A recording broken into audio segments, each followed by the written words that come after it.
Hello class, welcome to our lesson for today about finding trigonometric functions and their values using a calculator. This is the second day for our lesson with this topic. Remember, you need to make sure you know where the degrees, minutes, seconds features are on your scientific calculator. If you don't know where that's at, please let me know and we can figure out how to work something out with your scientific calculator. All scientific calculators should have some version of it. Okay, the directions here are similar to what we looked at in the previous section with finding all the values of theta, which remember theta represents the angle, from the interval 0 to 360, which is just one time around the circle. So what you're trying to find is all the answers around the circle. And so what you really want to find is the reference angle and where things are positive, negative, etc.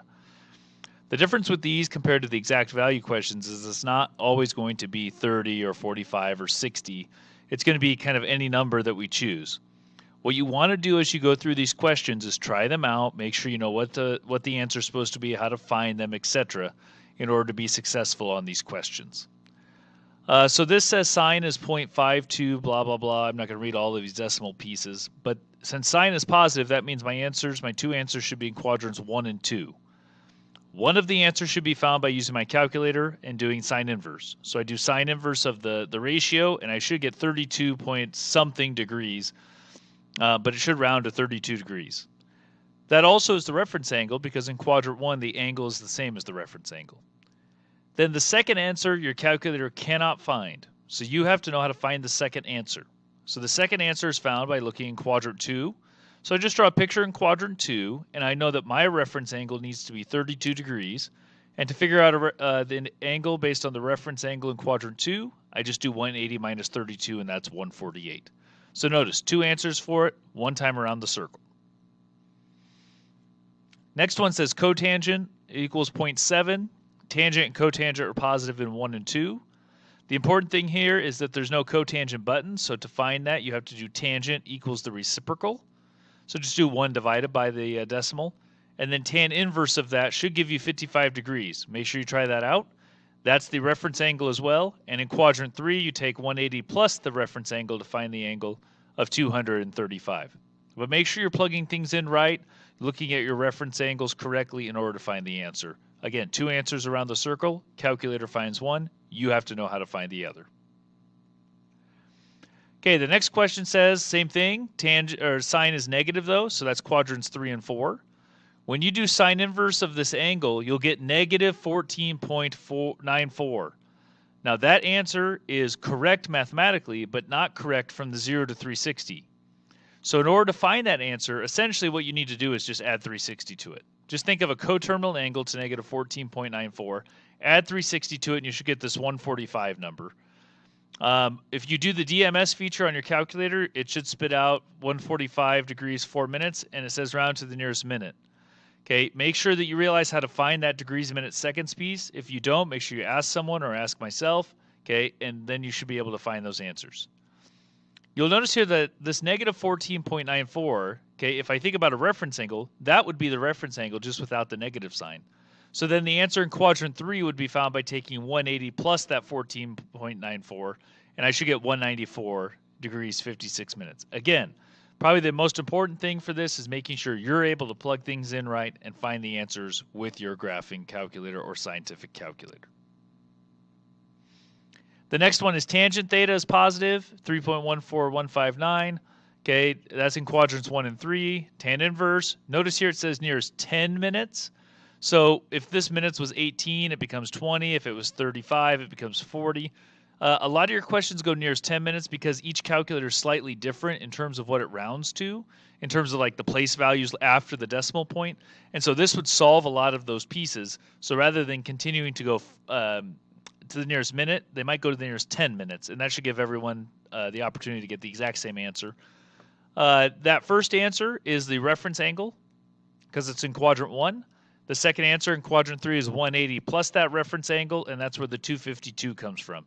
Again, the faster you're able to go through that, the easier it's going to be for your assessments and tests because you have to make sure you know where the angles are positive and negative and how to find reference angles and deal with them and how to finally find the final answers, okay, for these scenarios. So make sure you're working on that as you're practicing for your homework. It's going to take more than probably one time to make sure you're efficient at finding these answers, so make sure you're practicing as you're going through. Next one is secant. Remember, secant is not a button on your calculator, so you have to do cosine. So cosine is the reciprocal. Notice it's still negative, though, and cosine's negative in quadrants 2 and 3, so I just label that off to the side so I know it. Cosine being negative is one of the few cases where the reference angle is not intuitively given to you. So for this question, when I do cosine inverse of this ratio, I'll get 105.45 or 105 degrees 30 minutes. That's the answer. That's one of your answers. But that angle can't be the reference angle because the reference angle is always with the terminal side with the x-axis. So it has to be less than 90. So to figure that out, if you get an answer in quadrant 2, essentially you need to take 180 minus your angle, and that's the reference angle. And then 180 plus that would be the answer in quadrant 3 of 254 degrees and 30 minutes. Essentially, it's just 74 degrees above and below that line. But answers in quadrant 2, you have to be paying a lot of attention to about what's positive, what's negative, and how to find those reference angles appropriately. Drawing them out is always a good idea. I know a lot of students don't like drawing them out, but I think it might really help you to be successful in these scenarios. Again, nearest 10 minutes in this question, not nearest minute. Okay, these are some review questions with exact values. Notice if you see root 3s and root 2s, that's an exact value situation. Remember, to find these answers, you need to be able to explain kind of where this came from. The reference angle is 30 degrees because it's adjacent over hypotenuse, and the adjacent is root 3 for a 30-degree angle. And then in quadrants 2 and 3, 30 degrees above that would be 150, and then 180 plus 30 would be 210. Obviously, your calculator can help some with this now that we've looked at that, but make sure you are able to explain how to find some of these things if needed. The next one says cotangent of theta is root 3, so you flip that, so tangent is 1 over root 3. I'm not even going to rationalize it because 1 and root 3 is what I want here, and opposite would be 1 adjacent is root 3, which is again a 30-degree reference angle. In quadrant 1, that's 30 degrees, and in quadrant 4, it's the same 210 as the first one because it should correlate to the same angle with that reference angle. Remember, anytime it says exact value on your homework, that probably means it's a 30, 60, or 45-degree angle. The only other group might be the quadrantial angles, okay, like 90 and 180, etc. So make sure you understand how to deal with those pieces as well. For example, these two, this says sine of theta equals 1. There's only one answer here. You can find that in two ways. One is you've used the y value on the unit circle type idea, and the only spot that happens is straight up at 90 degrees. Your other options, you could use the graph of sine. There's only one spot at 90 degrees that finds that. I personally like using the graph idea because it reminds me, oh, there's only one answer. Sometimes it's harder to see that on the unit circle for some people.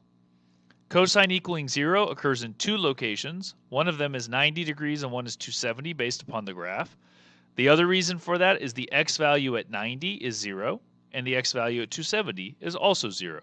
So you have a few options to be successful there. Those are the situations that you want to pay close attention to. They cause the biggest issues. But again, you have to find two answers if possible, and the only time that's not going to happen is when sine or cosine are 1. And then there typically will be one answer. Same thing with -1 for sine. There's only one answer. It happens to be at 270 because it hits that spot and then goes back up towards the x-axis. And that should be everything for this lesson. Make sure that you're focusing in on how your calculator works, how to use the features of it, so you're not bogged down when you take a test and you're spending a lot of time trying to just figure out how DMS works or the degrees, minutes, seconds buttons on your calculator. Have a good day, everybody.